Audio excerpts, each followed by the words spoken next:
Before we get into the soil science and the practical how-to, take a moment to subscribe to Evergreen Garden, share this video with another gardener who cares about soil health, and leave a comment below about what you currently do with your kitchen scraps. This channel is built for growers who want real, repeatable results. And today we are going straight into one of the most overlooked soil-building methods that requires no fire, no smoke, and no expensive equipment. Why no-burn biochar matters more than most gardeners realize. Traditional biochar production relies on high heat and controlled burning, which puts it out of reach for many home gardeners.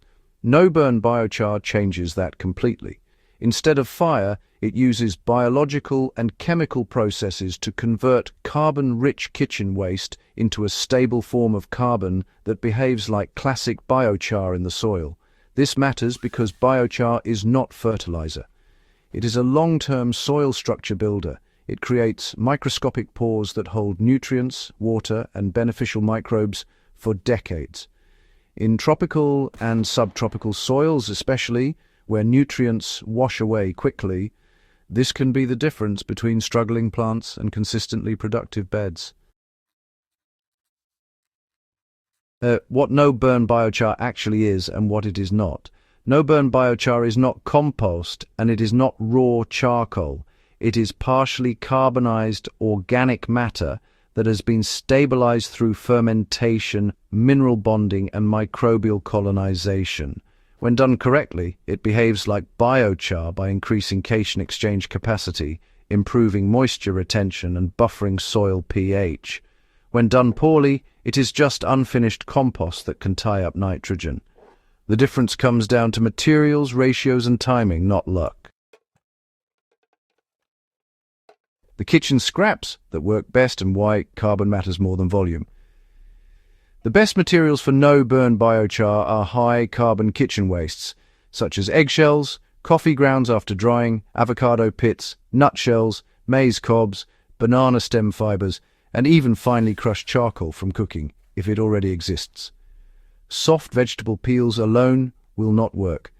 Carbon is the backbone of biochar, so the goal is to balance soft nitrogen-rich scraps with harder, carbon-dense materials. A practical working ratio is roughly 3 parts dry carbon material to 1 part wet kitchen waste by volume. If the mix smells rotten or slimy, it is too wet and too nitrogen heavy. Fermentation, you see, replaces fire when it comes to stabilizing carbon.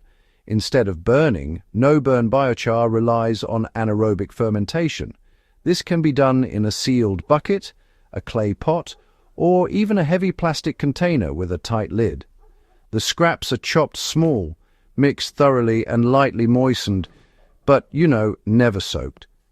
Adding a tablespoon of effective microorganisms, compost tea, or even sour milk per 5 liters of material really helps accelerate the process. Once the container is sealed, it should be kept out of direct sunlight for about 4 to 6 weeks. During this time, microbes break down unstable compounds and bind carbon into more resistant forms. The smell should be sour, not rotten.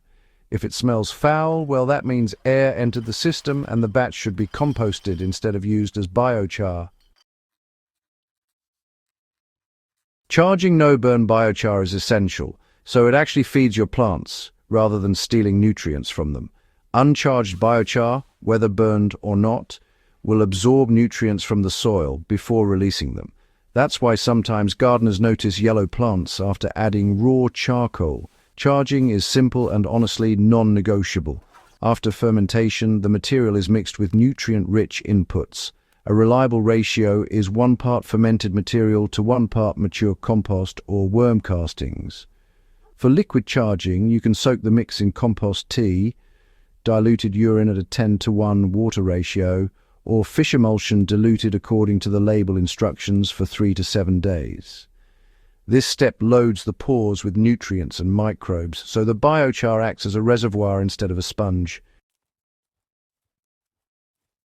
So, how do you apply no-burn biochar correctly in garden beds and containers?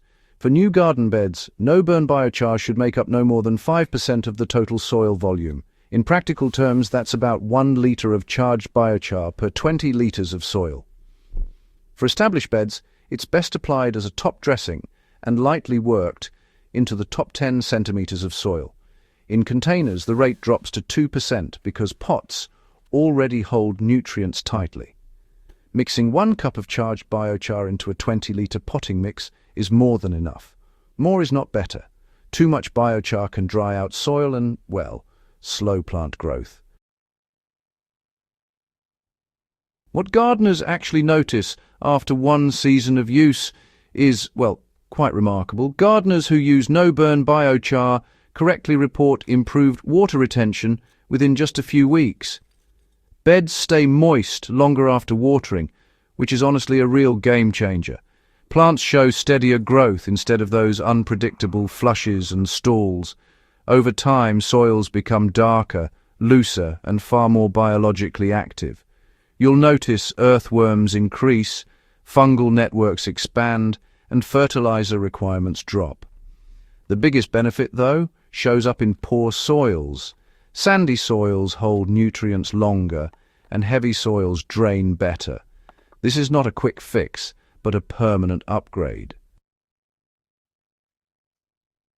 Now let's talk about common mistakes that turn good intentions into poor results. The most common mistake is skipping fermentation and charging, which, honestly, you really can't afford to overlook. Another is using only soft kitchen waste with no carbon backbone. Over-application is also a problem, believe it or not. Biochar works best in small, consistent amounts. Finally, impatience ruins results. No-burn biochar is a slow soil builder, not a fast fertilizer. Expect structural improvements first and yield increases later. So why does no-burn biochar fit perfectly into a sustainable home garden system? Well, this method turns waste into long-term soil wealth with almost no cost. It reduces landfill waste, cuts fertilizer dependency, and builds soil that improves every season, instead of degrading. For gardeners growing food in challenging climates, this approach really does mirror ancient soil systems that fed civilizations for centuries. If you found this guide useful, subscribe to Evergreen Garden, share it with another serious grower, and comment below with your experience or questions. This channel exists to build better soil and better harvests, season after season.